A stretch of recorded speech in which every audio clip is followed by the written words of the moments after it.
Okay દીપિકાજી.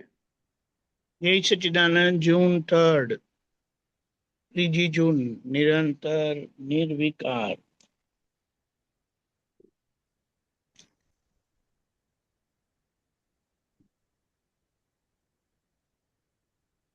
વિષયો એ વિષ નથી, વિષયોમાં નિડરતા એ વિષ છે.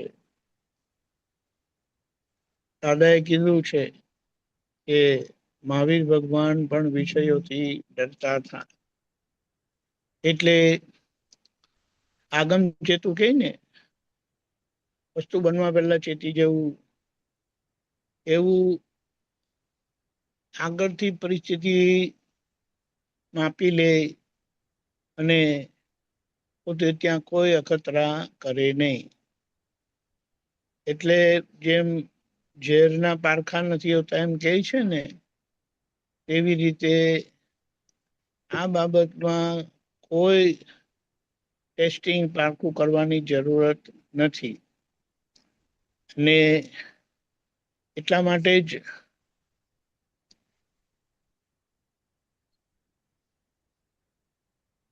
પરણવા જાય છે ને ચોરીમાં ભાઈ બેઠેલા હોય તે પછી કન્યા પધારે છે ત્યારે કહે છે, કન્યા પધારો સાવધાન. જી જી સાંભળ્યું છે? જી હા, તે સાંભળ્યું બેન છે. માટે નથી કીધું, ભાઈ માટે કીધું છે. યા. સાવધાન ભાઈને રહેવા કીધું છે. બોલો. એટલે અહીંયા ચેતવણી સમજવું હોય, ચેતવણી સમજી જાઓ.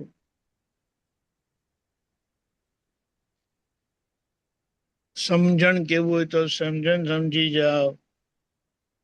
પણ આવું છે એટલે આપણે શું કહીએ કે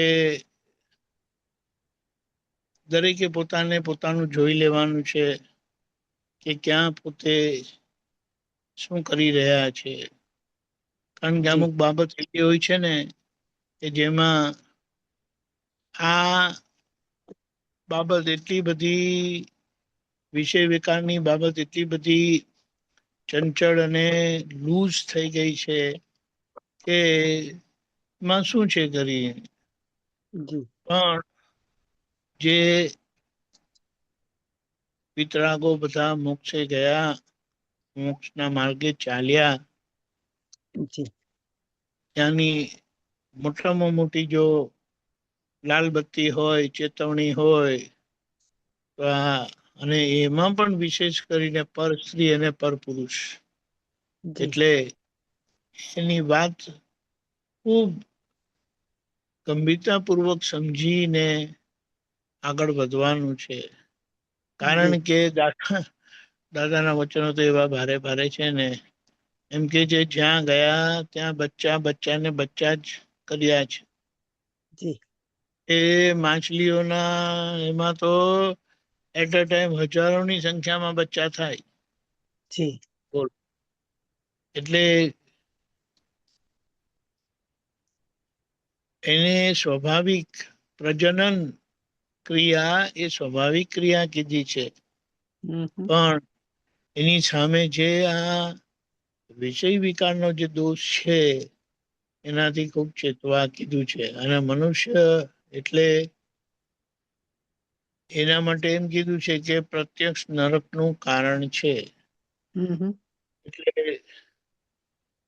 ખૂબ એમ કીધું છે કે છઠ્ઠી કલમ ખૂબ ભાવેલી હોય ત્યારે કંઈક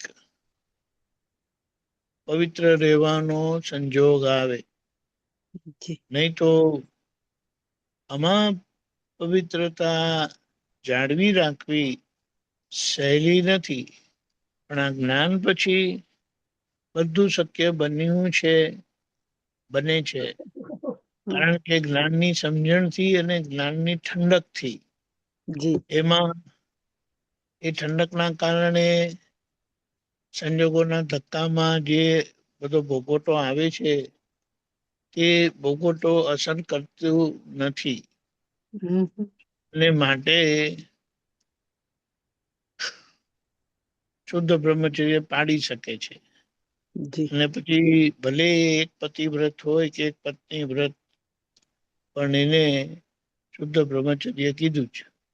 અને એના માટે બહુ સરસ એક વાત એક વખત દાદા ભગવાને કરી હતી.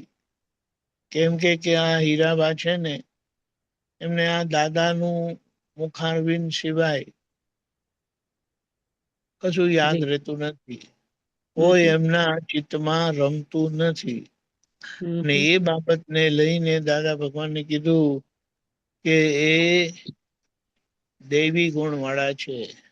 જી. એટલે બોલો આપણે શું કહીએ, દાદાએ કોઈ પ્રમાણ આપવાનું બાકી રાખ્યું નથી. હવે એ પ્રમાણને આપણે જીવી જવાના છે. જી. એટલે એ જીવી ગયા, એ જીતી ગયા. કારણ કે આ તો ખાલી એક રોંગ બિલીફ થી જ, ખોટી માન્યતાથી ફસાયેલા છે. એમાં એ માન્યતા ફરી ગઈ, અભિપ્રાય ફરી ગયો, એમાં કશું નથી. જી. અને સ્વાભાવિક હોય છે એમાં તો કશું વિકલ્પ જ કરવાનો નથી. જેમ કે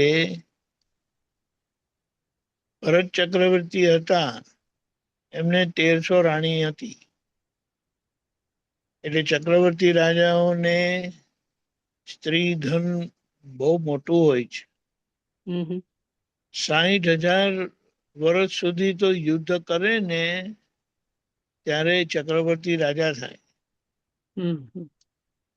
એટલે મુદ્દો સમજવાનો ને, જે 4 ચક્રવર્તી રાજા જે તીર્થંકર પરમાત્મા થયા હતા, એમના માટે એમ કહેવાય છે કે એમને 1.25 કરોડ ને 1.5 કરોડ જેટલા તો છોકરાઓ હતા. કરોડો આવા 1.5 કરોડ ને 1.25 કરોડ એવું શાસ્ત્ર કહે છે. અને છતાં એ નિર્વિકારી હતા. આખરે એ